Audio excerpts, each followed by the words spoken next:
Chapter 27. The Ice Road. The shelter was behind them before the sky was all the way light. Noah watched it go through the port glass. The glacier wall, the half-buried door with its carved symbols, the last roof they would have for days.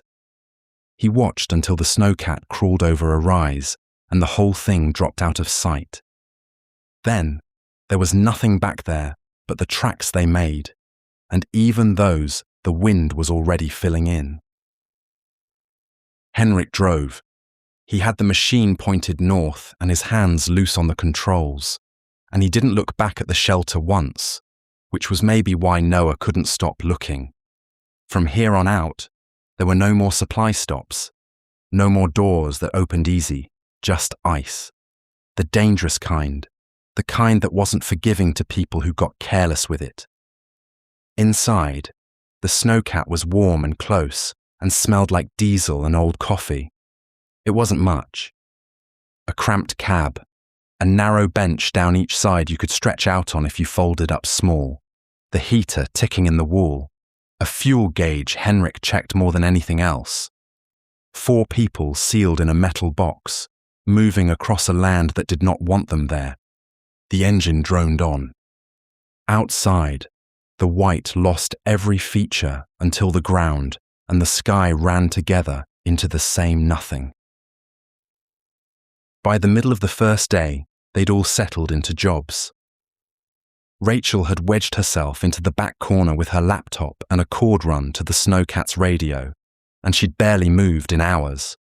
She was pulling corporate traffic out of the air, the route clearance chatter that let mining crews and supply runs cross the ice without shooting at each other, and logging it, line by line. She didn't say much about what she was finding. She didn't have to. Somewhere ahead of them, running for the same locked door, Voss's people were leaving tracks of their own, and Rachel was the one keeping count. Eli had claimed the seat beside Henrik. He wasn't talking either. He was watching Henrik's hands on the controls, the way Henrik read the ground, when he eased off and when he didn't. He was learning the machine the way he learned everything, quiet and total. Back home, Eli had done security. He knew how people got into places they shouldn't and how you kept them out, and he ran the ice the same way, always checking the exits even when the exits were 1,000 miles apart. Noah had a bench to himself and the compass watch. He hadn't meant to take it out. It was just in his hand, the way it kept being in his hand lately. The chain looped over his fingers with Mia's frayed purple and blue bracelet and Cal's little brass washer. His thumb had found the worn spot on the back, the rainbow scratched into the metal, so old it was almost gone. Under the glass, the needle sat pointed north. It didn't waver. However the snowcat turned, whatever the ice did, the needle held its line. He was still turning it over when he caught Henrik watching him in the mirror. "Hold that up," Henrik said. He didn't turn around. The watch. Noah lifted it into the grey light from the port. Henrik looked at it a long moment, longer than the ice should have let him, but the ground here was flat and open, and he took the time. Then he faced front again and drove a while without saying anything, and Noah had learned enough about him by now to wait. "I knew that watch," Henrik said finally. "Before you were born, I think." Noah went still. "Your grandfather came north 3 times that I know of," Henrik said, "hauling things, parts, supplies, boxes he didn't open in front of anybody. Nobody asked what for. Up here you learn not to." He checked the fuel gauge.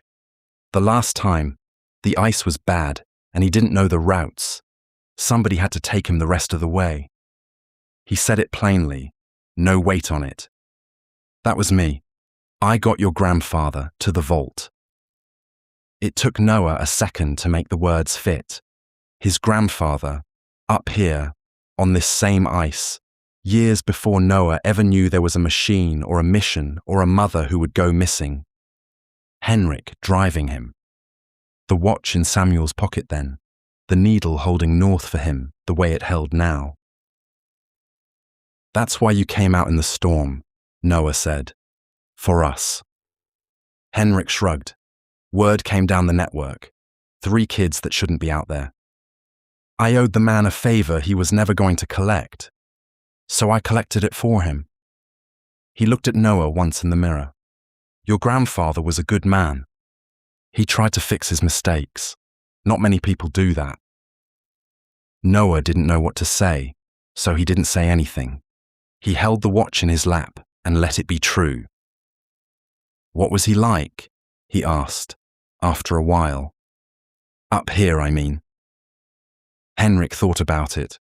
He talked to everybody, drivers, the old ones in the settlements, people who hadn't said a word to an outsider in years, and your grandfather got their names in 10 minutes. A short breath that might have been a laugh. He wanted to know how the ice worked, not just how to get across it. Most people down south, they think it's just weather, but he didn't. Did he ever say what the vault was for? No, men who've done real damage don't talk it up. Henrik's hands moved on the controls. They just get to work. In the front seat, Eli said, without looking around, sounds like him. Rachel had stopped typing. Noah could feel it more than hear it. The little clicking had gone quiet back there. She didn't say anything either, but she'd been listening, all of it. And when Noah glanced back, she was looking at him instead of the screen, and then she went back to her count. Noah turned the watch over one more time. The needle swung and settled north again. The second day was worse than the first, and the third was worse than that. The settlements were gone now, really gone, the last of them days behind, finished. Nothing broke the white in any direction. The cold outside stopped being a number that meant anything to them. Their bodies were built for a flooded southern city, not for this, and even sealed in the warm box they could feel the ice leaning on the walls, patient, waiting for the heater to quit. Then, far off on a ridge, Noah saw a dark shape cut into the rock. Hard lines, too straight to be natural, a scar on the white. What is that?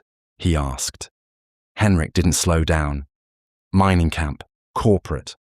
He said the word like it tasted bad. They cut into the ridges up here now, chasing whatever's left worth taking. There's not much, but there's enough that they keep coming. Rachel leaned to the port to look. How many are there? More every year, he said as he watched it slide past the frame and out of it. People lived on this ice a long time before any of that. Thousands of years, whole peoples, right here. He kept his eyes on the ground ahead. When the water came and everything moved, they got moved too. Pushed south with the rest of the world. Now their homes got company cuts in it, and half of them are living in cities that never wanted them. You know a lot about it, Rachel said. I drive it. Henrik shifted the machine around something Noah couldn't see. You learn a land by carrying things across it. The ice is thinning even here, even in the cold part, and people down south won't believe that either. He didn't make it a speech. He said it flat, like a fuel level, and then he went back to driving, and then it was gone behind them, and there was only the white again. Noah sat with it longer than he meant to. He'd thought he understood the mission. He'd thought it right up until this second. The Ark was a machine his grandfather built. They'd reach the vault, turn the key, and switch it on, and it would do something to the weather and the water and the whole broken sky, and things would get better. A fix, a switch. But the ice was thinning even here. The camps were cutting the ridges. There were people who'd had this land for thousands of years, and now they didn't, and none of that was weather. None of it was a switch. His grandfather hadn't been trying to fix the weather. He'd been trying to fix the whole thing, the way people and the world had come apart, the entire broken arrangement between them. That was what Project Ark was for. That was what Samuel Stone had spent 30 years trying to answer for. And it was too big. That was the part that landed in Noah's chest and sat there like a stone. Too big for a machine. Too big for 3 kids and a supply runner in a snowcat crossing ground that had no roads. Too big for one old man's whole life of trying to make up for one mistake. He'd been carrying it like something with a bottom to it, something that ended. But it didn't end. It was the size of the sky, and oceans, and everything in between. He didn't say any of that out loud, but that night, when the snowcat was parked and the others were settling into their corners, he ended up close to Rachel against the cold back wall, their shoulders nearly touching, and he said a piece of it to her, low, so it stayed between them. "I thought this was about getting to a door," he whispered. "Getting to the vault, turning the key. Done. I thought that was the whole thing." Rachel didn't tell him it was fine. She never did that. It was one of the things he counted on about her. She'd been running numbers on this since the first night in New Haven, and she gave him the real one. "It's the biggest thing I've ever tried to solve," she said, just as quiet. "I've been doing the math the whole way north and I can't make it smaller. It doesn't get smaller." She turned her head, and in the dark, she was closer than he'd realized, close enough that he could feel her breath warm in the cold air between them. "But I've watched you carry stuff that didn't add up before, more than once." Noah didn't move. Neither did she. He'd spent the whole way north talking himself out of this a second after he noticed it. The deck on the ferry, the night in the engine room, the colour that had climbed across her nose when Della called her his girl.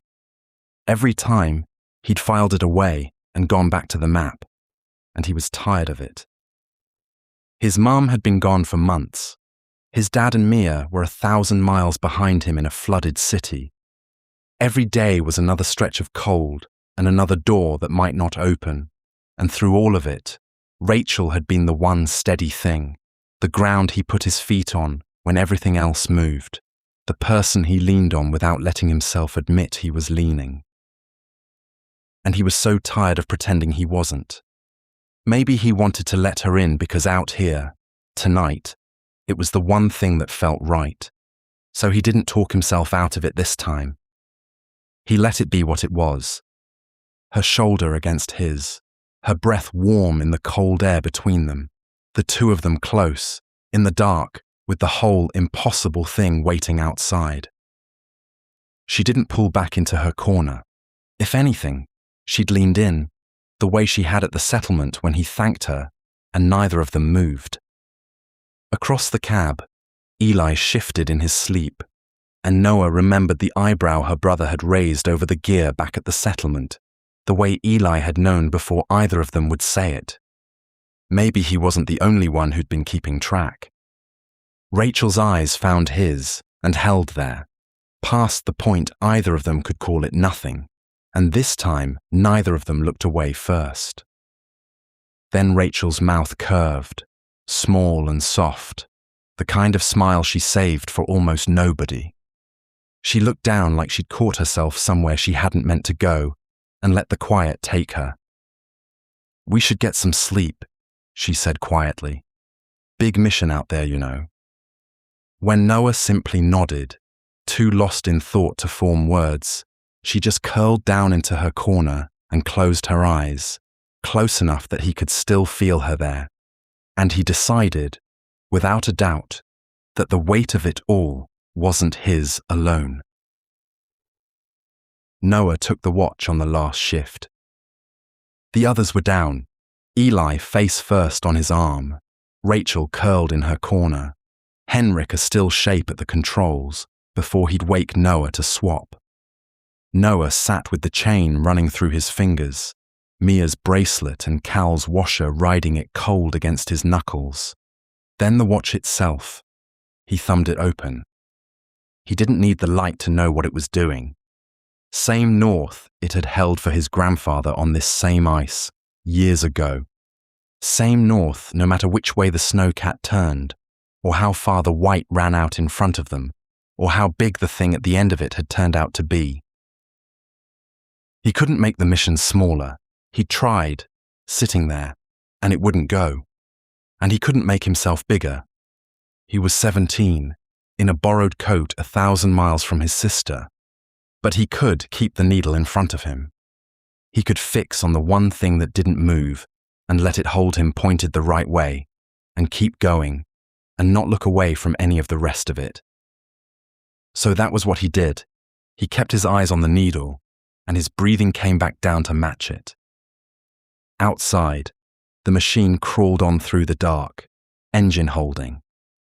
The land unrolled black and white in the ports, huge and cold, thinning even here.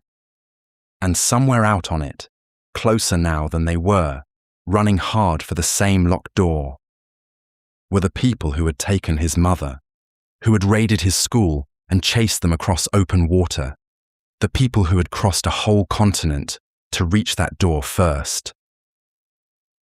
Noah wound the compass watch and watched the needle, and did not look away.